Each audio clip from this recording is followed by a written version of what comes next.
Hey everybody, this is David from davidIam.com, bringing you a screencast today. First time I've ever done anything like this. Probably go pretty rough, but we're going to try it anyway. Just wanted to talk a little bit about Adobe Photoshop Lightroom 3. This is a program I get asked about quite a bit. What do you use to edit your photos? That's the answer. It's about a $300 program.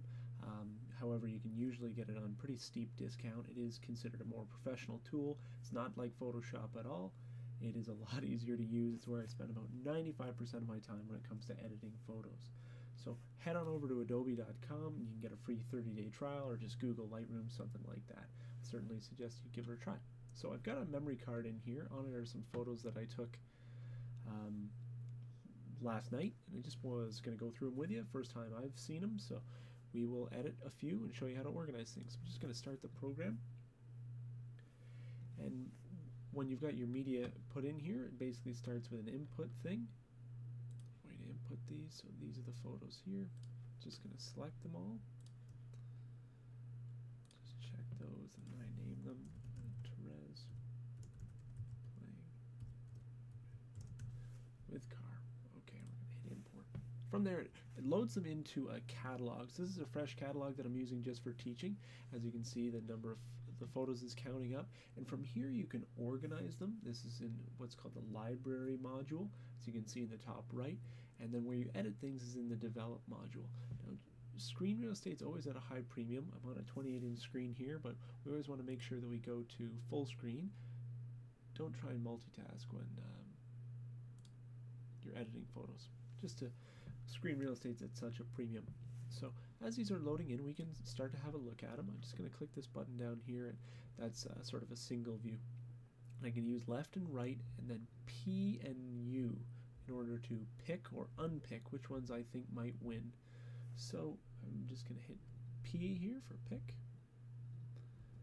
And we're just going to go through these. As we can see in the bottom left, we've imported 50 photos, and I want to get that down to a far more manageable number. I'm not interested in editing 50 photos for you today, so I'm just going to try and rock and roll as quick as we can. So I'm just hitting right, and when I find one that I like the look of, I'm just going to hit P to pick it out. Okay, that's an interesting shot. That might be a winner there.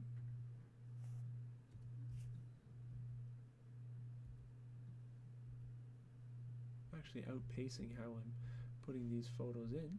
So from here, I can see the P are the ones with the white flags, and I'm just going to sort them by which ones I have flagged. So this brings up my first photo, and immediately I can begin editing on it. So I'm going to go over to the develop module, and this brings up a number of different tabs and panes. I don't need this one. You can always make these go away again for added screen real estate just by clicking them. So here we are. Basically, we start from the top down. We've got our histogram. Hopefully you know what that is, and we're just going to concern ourselves with the basic edits today. So I just click that to drop her down. Now the histogram shows us how much light and dark there is in an image. It's sort of this mountain range here, and there's no such thing as a perfect one, but you should get familiar with that. Maybe I'll do a lesson just on histogram. The main thing I'm just going to concern myself today with is the exposure. So when I just hover over this middle section of the histogram, I can click and drag left and right. I can see that my image started out perhaps a little bit overexposed. I'm just going to click and drag it to the left a little bit. That's good. Now, our first button here is the crop. So this is if we want to straighten or crop it down. So I can see that this image does need a bit of straightening. You can see these lines are leaning over here, and also the horizon line is a bit crooked. This is something I see again and again. Crooked horizon lines drives me a bit nuts. It is the quickest way to lose points in a photo competition, and overall just disorients and drives your viewer a bit crazy. So if I go outside the image and click and drag here, it brings up a more fine grid, and I can use that to orient myself. So I'm just going to align it with the horizon line and with those other verticals that I just discussed. We should be good to go. Just let go of that, click our crop button, and we're good. Now from the top down, as I said, the first thing we concern ourselves is the white balance, so we can click and drag this slider from cooler to warmer. If any time you're editing one of these sliders and you want to reset it back, you just double click it and it goes back to default. So I'm just going to warm this up in order to make it a little more friendly image. Tint we're not going to concern ourselves with until we're shooting in something like fluorescent lighting or a nasty school gymnasium, something like that. Now recovery concerns with the brighter parts of the image. So again, we can just click and drag on the extremes, show that. I'm not going to do anything with that today. Fill light is sort of like an overall global brightness. I'm not going to do anything with that either. Blacks concerns just the darker parts of the image. So again, I just double click on it to send it back. Brightness is going to be certainly similar to fill light. And contrast, that is more closely aligned with the black slider that we did, as you can see. So don't be afraid of these to mess around with them, that sort of thing. Say worst case scenario is, you've absolutely screwed up an image and it just looks ghastly and awful. We can always save ourselves, click this reset button in the bottom right and bring us back to where we were. So what did we do? We just had exposure. I'm going to back that off. I'm going to crop this image down just a touch to straighten it. We were going to warm that up. And yeah, we're back. So we've also got the presence tab here. Clarity sort of gives it an embossed or etched look when it's put to the max, and more Vaseline on the lens, skin smoothing look when it's not. I see this overused quite a bit, but we can add a little bit just to etch out. Just want you to notice the look around her hair, and certainly the outline edges of my daughter's body. You can see how it gives a bit more drama. It's etched out. Vibrance concerns sort of secondary colors and their brightness. Usually preserves skin tones fairly well. So I might pop that up a little bit, as we certainly have some nice colorful elements here.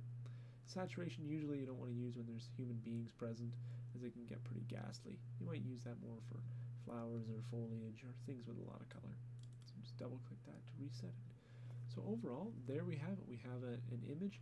We want to see where we were when we started out, and I'm just going to hit instead of having to redo all those again, I'm just going to hit edit, undo the settings, or on a Mac it's Apple Z, or on a PC it'd be Control Z. And there we go, we're back to where we were. Now if I just bring up this pane at the bottom, I can go to our next image, and I'm actually just going to leave that up there. Again, we're going to do something similar. We're going to back that off a little bit, then we're going to straighten this up just a touch by the look of it. I might even just crop this in a little bit tighter, get that red car out of it. Finish that. I'm going to warm this up, pump that vibrance a little bit, maybe even drop the saturation just a tiny little bit, and yeah, we should be good to go on that image. Might even just put the contrast up a touch. Here's our next image. Just going to back that exposure down like we were. Crop. I am going to crop this, bring it in a little bit. Warm those skin tones up. Vibrance looks alright. We'll just put it up. So I'm just trying to make these photos fairly consistent overall. This is an interesting shot. I was laying right down on the sidewalk to get this. Just going to crop that in and see what it looks like.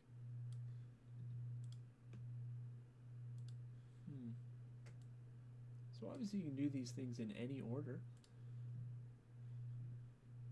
Like example, I cropped there first. So just back that up. I'm going to warm it a touch. This one is one where we can probably go for the vibrance pretty good, considering the subject is certainly this car and not the people in the background.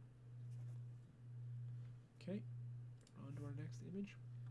You can see this image is a bit overexposed. We're just going to back that off. Start with our crop here. Working top down. Warm that up. Just click and drag it to the right a little bit. Bit of a funny look on her. And let's see what our contrast, just to pop her out a bit. Clarity, we had some good luck with that. Just subtle to the right. Vibrance again. And I was just backing off that saturation just a touch. Just to get that look that I want. And our final image here. Click on it to zoom all the way, make sure that we're working with a sharp image. Oops. So it does look a little overexposed. We're just going to back that off. Looks pretty straight. Not even going to change that. Warm it up. Exposure looks good. We're doing some good work with the old clarity here. Pop that vibrance a touch. Drop that saturation. And we are done. So we edited those photos down quite a bit, and we're ready to go. I can just use left and right to scroll back through, make sure they look sort of consistent overall. This one I think might work better if we just, we're going to crop it vertically actually. So Lightroom's a very powerful program. As we can see, we can go through volume images rather quickly. There is more to it. Obviously this was just a basic tab, but I think that gives us a good introduction for today. Very powerful. You use it as you learn to get comfortable, and you've always got that reset button in the bottom right to save you. For years I didn't use all these tabs. I still don't use all of them very often. As you can see, you can do quite a bit with just that.